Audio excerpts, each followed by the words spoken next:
بسم اللہ الرحمن الرحیم۔ السلام علیکم ڈیئر اسٹوڈنٹ، امید ہے آپ سب ٹھیک ہوں گے۔ آج کا ہمارا اسلامک اسٹڈی کا لیکچر ہے، لیکچر نمبر 1، عقیدہ آخرت اور تعمیر سیرت میں اس کا کردار۔ سب سے پہلے ہم اس کی ریڈنگ سٹارٹ کریں گے۔ عقیدہ آخرت اور تعمیر سیرت میں اس کا کردار۔ عقیدہ آخرت اسلام کے بنیادی عقائد میں سے ایک ہے۔ عقیدہ آخرت سے مراد یہ ہے کہ انسان مندرجہ ذیل باتوں پر دل سے ایمان لائے اور یقین رکھے۔ عقیدہ آخرت کے اجزاء: یہ زندگی عارضی ہے، ایک دن اللہ تعالیٰ تمام دنیا اور اس کی مخلوقات کو مٹا دے گا، پھر اللہ تعالیٰ ان کو ایک دوسری زندگی بخشے گا اور سب اللہ کے سامنے حاضر ہوں گے۔ اسے حشر کہتے ہیں۔ جس دن تمام مسلمانوں کا حساب لیا جائے گا اسے روز حشر کہا جاتا ہے۔ اس دن ہر انسان کا نامہ اعمال اس کے ہاتھ میں تھما دیا جائے گا۔ نامہ اعمال میں اچھے اعمال جس کے ہوں گے ان کو بھی دیا جائے گا اور برے اعمال والوں کو بھی ان کے ہاتھ میں تھما دیا جائے گا۔ اللہ تعالیٰ ہر شخص کے اچھے اور برے اعمال کا وزن فرمائے گا۔ جس کی نیکیاں اللہ کے میزان میں برائیوں سے زیادہ وزنی ہوں گی اسے بخش دے گا، اور جن کی برائیوں کا پلہ بھاری رہے گا انہیں سزا دے گا۔ جن لوگوں کی بخشش ہو جائے گی وہ جنت میں جائیں گے، اور جن کو سزا دی جائے گی وہ دوزخ میں جائیں گے۔ وہی ابدی زندگی ہے، یعنی ہمیشہ کی زندگی انسان کی موت کے بعد شروع ہوگی۔ عقیدہ آخرت کی عقلی توجہ: ہر شخص اس سوال کا جواب دینا چاہتا ہے کہ مرنے کے بعد ہم کہاں جاتے ہیں اور وہاں ہمارے ساتھ کیا سلوک ہوگا، لیکن ہمارے پاس اس بات کا جاننے کا کوئی ذریعہ نہیں ہے۔ یہ ہمارے تجربے اور مشاہدے سے بھی باہر ہے کہ کسی نے مرنے کے بعد ہمارے پاس واپس آ کر اس کا کوئی جواب بھی مہیا نہیں کیا۔ امین اور سچے رسول حضرت محمد صلی اللہ علیہ وآلہ وسلم کے پاس اس کا یقینی علم اور اس دنیا کے خالق و مالک کی طرف سے بھیجا ہوا ہے۔ ایک اطمینان بخش جواب ہے، اسے مان لینا ایک مقبول بات ہے۔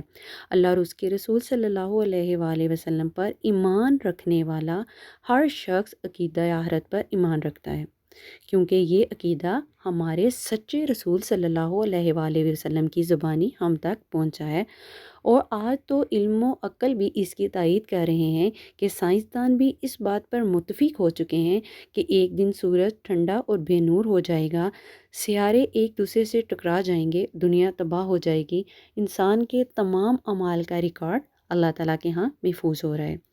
اس بات کا سائنسی ثبوت یہ ہے کہ آواز کی لہریں گرد و پیش کی چیزوں پر اپنا نقش چھوڑ جاتی ہیں۔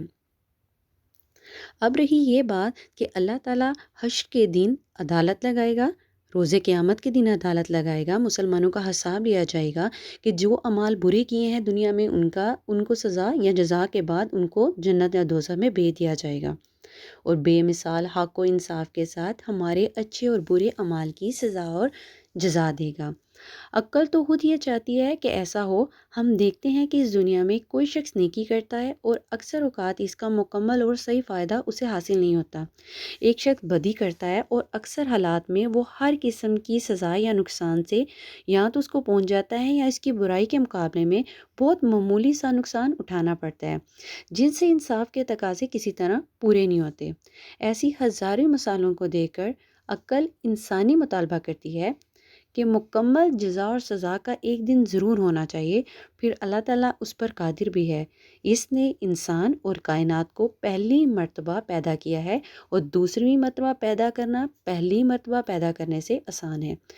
ایک کام انسان کر لیتا ہے تو اس کی روٹین بن جاتی ہے، وہ دوسرا کام جو دوسری دفعہ کرتا ہے تو وہ کام اس کے لیے آسان ہو جاتا ہے۔ اسی طرح اللہ تعالیٰ نے اگر انسان کو پیدا کیا تو دوسری دفعہ پیدا کرنا اس کے لیے کوئی مشکل کام نہیں ہے۔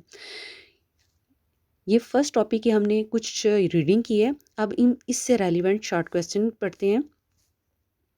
عقیدہ آخرت اور تعمیر سیرت میں اس کا کردار۔ مختصر سوالات۔ پہلا کویسچن ہے، ایمان بالآخرت سے کیا مراد ہے؟ ایمان بالآخرت سے مراد اس حقیقت کو تسلیم کرنا ہے کہ موت کے بعد دوبارہ زندگی شروع ہوگی، اور انسان کو اللہ کے حضور پیش ہو کر اپنے اعمال کے لیے جواب دہ ہونا پڑے گا، اور اپنے اعمال کے مطابق جزا یا سزا پائے گا۔ جزا نیکی انعام، سزا برائی کے بدلے میں جو اس کو پنشمنٹ دی جائے گی اس کو کہا گیا ہے پائے گا۔ حشر سے کیا مراد ہے؟ حشر سے مراد یہ ہے کہ حضرت اسرافیل علیہ السلام دوبارہ سور پھونکیں گے تو تمام مردے اپنی قبروں میں سے اٹھ کھڑے ہوں گے اور اللہ کے حضور پیش ہوں گے۔ حاشر کون ہے؟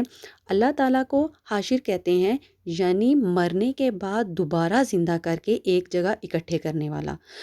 یہ کوئی انسان کام نہیں کر سکتا، یہ اللہ تعالیٰ کا کام ہے کہ مرنے کے بعد انسان کو دوبارہ زندہ کرنا، اکٹھا کر کے اس کو زندہ کرنا۔ نیکی اور حسن اخلاق سے کیا مراد ہے؟ انسانوں کے ساتھ اچھا سلوک کرنا، ضرورت مندوں کی مدد کرنا، اپنی جیب سے خرچ کر کے دوسروں کی مشکلات کم کرنا، خود بے آرام ہو کر دوسروں کو آرام پہنچانا، سب حسن اخلاق کی تعریفیں ہیں۔ نیکی اور کوسچن نمبر 5، نیکی اور حسن اخلاق کی بنیاد کس چیز کو تسلیم کیا گیا ہے؟ نیکی اور حسن اخلاق کی بنیاد ایمان بن آخرت کو تسلیم کیا گیا ہے۔ جو لوگ آخرت پر ایمان نہیں رکھتے، ان کے پاس نیکی کرنے کی کوئی بنیاد نہیں ہوتی۔ اسٹوڈنٹ، یہ ہماری آج کی ریڈنگ اور 5 شارٹ کوسچنز ہیں۔ یہ آپ نے ڈائری لکھنی بھی ہے اور آپ نے اس شارٹ کوسچنز کو یاد بھی کرنا ہے۔ آج کی ڈائری ہے ہماری عقیدہ آخرت اور تعمیر سیرت میں اس کا کردار، reading, short question 1 to 5، learn and memorize. آپ نے اس کو لکھنا بھی ہے اور یاد کرنا بھی ہے۔